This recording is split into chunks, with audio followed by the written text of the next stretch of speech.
So yes, sorry, Mark, but I think we have to go back to the copper issue. These materials were still customized to different areas, so they were sent like that, sealed. Because if you dare temper to say, let me look at what is inside, the same public will say you have tampered with it, you had removed it, somebody had done it. So in order to give the people the confidence that look, nobody is doing anything. So you have to allow everybody to see, even when you open the carton. Well, Mr. Nya-Etok, people will say that is fair enough, you know. Yes, it is fair enough. But then, much as you did not print the materials there in Rivers, you ought to have gotten a report from wherever it was that the materials were printed, stating, you know, if there were any defects or if there were any, you know, problems with printing as to, you know, what was inside. So you don't have any issues.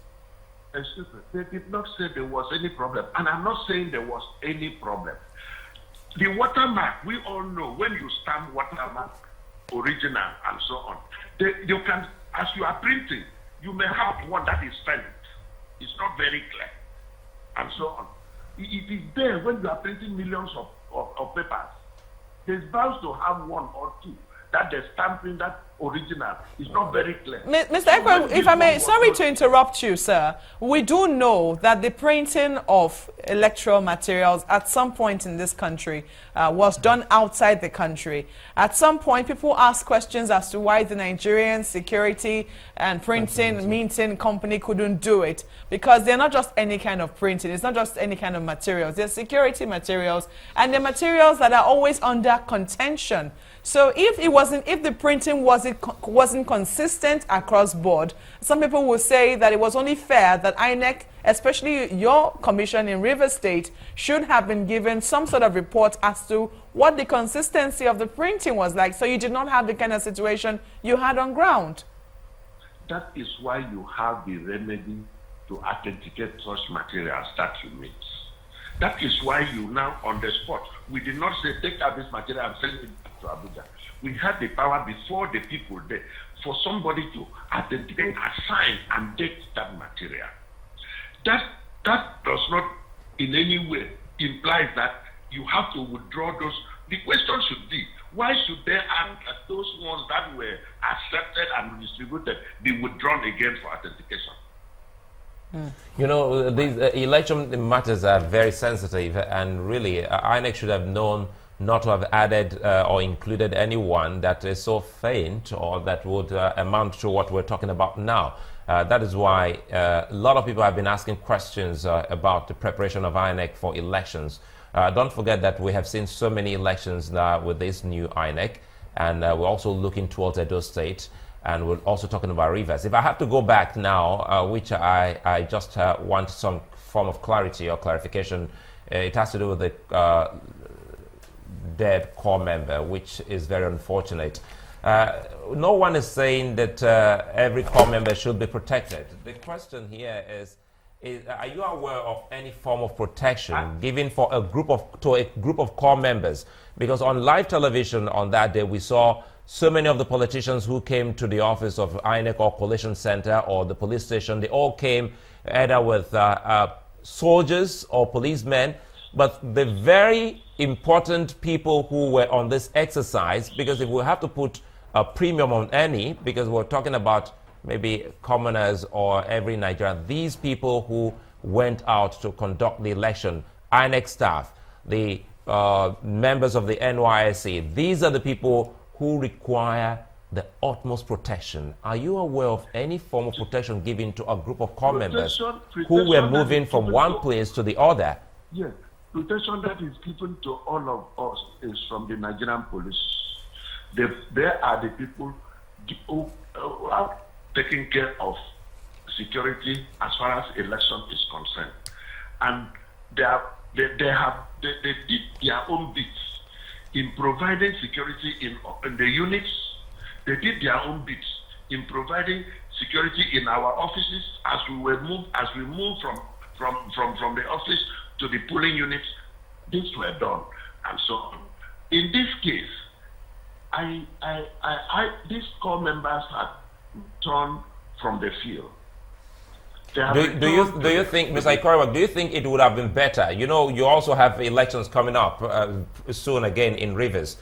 What do you think you would love to see that hasn't been done in this last election? Well, I think that the people who are involved in the elections, the politicians didn't accept that there will be elections. I want to say that in Rivers State, the politicians were not really prepared for elections. They were prepared to maim, to kill, to do whatsoever to attain power. So if you have such situation,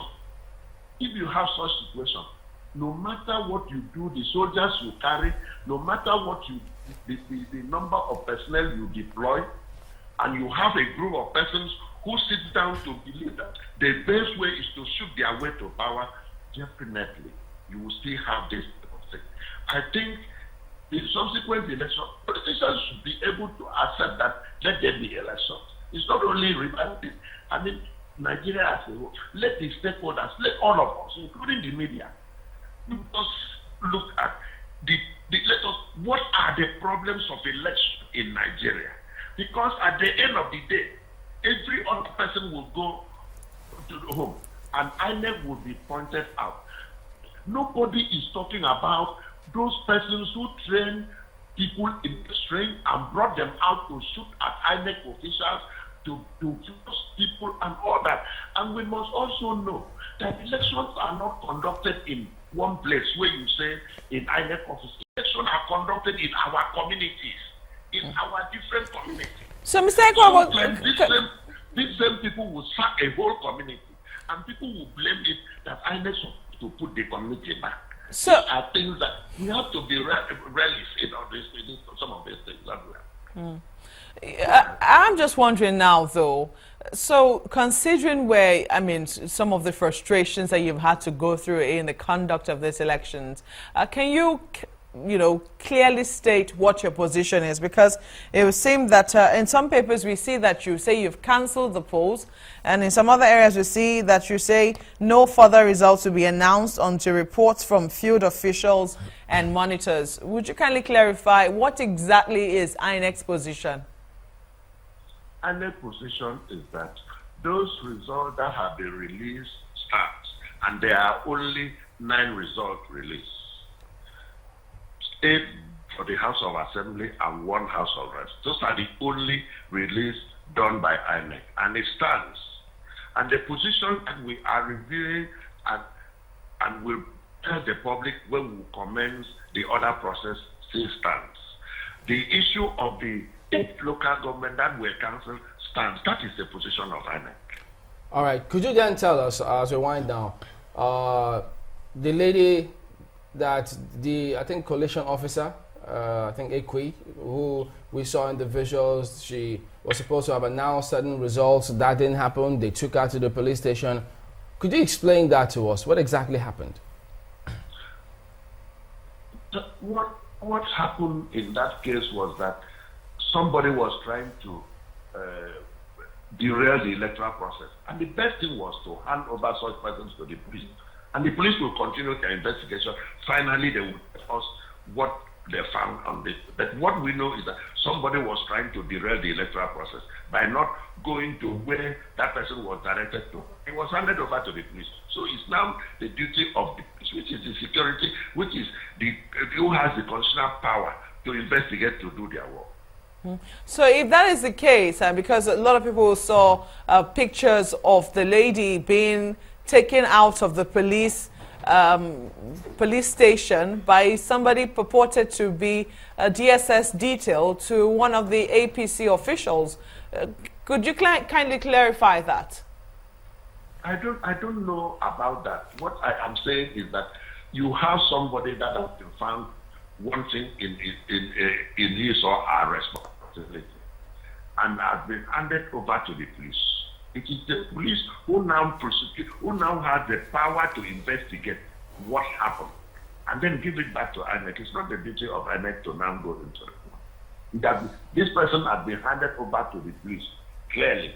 What I'm saying is that people are alleging that the woman is no longer within the police custody or within the custody of the police. I'm not a policeman. I don't. Are you aware of that? Are you no longer within the custody of the police? Are you aware of that? I have so many things to look at, to think of, to go and look at whether there is somebody that has been handed over to the police, whether he's still there in with the police. Is she not a member of INEC staff? Is she not a member of staff of INEC? If that person is here for the election, is was part of INEC recruited persons to do a duty. Even if that person was an INEC staff and was handed over to the police, I think that even if he was an INEC staff, that person needs to be investigated, and the police will now say this person was. It's not. If it is meant for prosecution, that person will have to be prosecuted. All right. I need to determine whether this person is guilty or not. It is after investigation and being prosecuted that you now pronounce the person guilty. All right. It's not the position of INEC to determine whether somebody that was handed over to the police is released by the police or is custody with the police. I don't think it's the duty of the commission to do that. All right, then, Mr. Nya-Etok, the resident electoral commissioner in Rivers, thank you for talking to us today. Oh, thank you, somebody. All right, so all eyes will be on the police force in Rivers State to see what becomes of that matter, because you heard the electoral commissioner there speaking about that particular case. We'll be back in a minute and shed more light on this matter. Don't go away.